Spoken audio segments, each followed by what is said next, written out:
The Isaac Walton League of America presents Outdoor Ethics, sponsored by Orvis.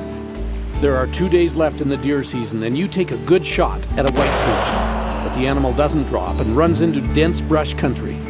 You spend the rest of the day tracking the blood trail through the brush without success. The next day is the last day of the season, and you know if you go after another deer, you will have a great chance of filling your tag. Even if you continue to track this wounded deer, there may be little chance of finding it. What do you do?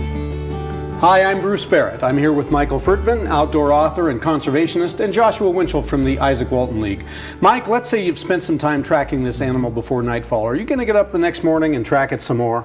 A lot depends on when I took the shot. I mean, if I only had an hour of tracking time before darkness, you bet I'll be on those tracks first thing in the morning.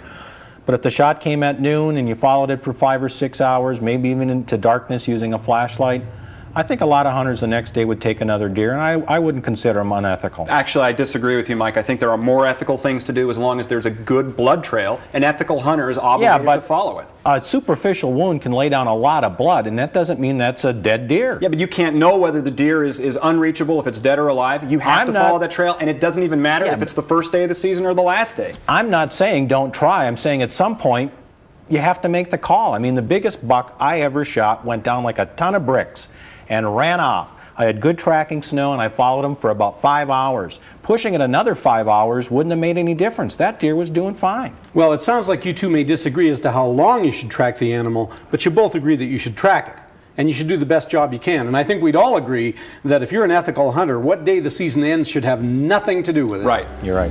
Well, listen, to learn more and maybe tell us how you would have handled this situation, visit us at ESPN.com and navigate to Outdoors. We'll see you next time.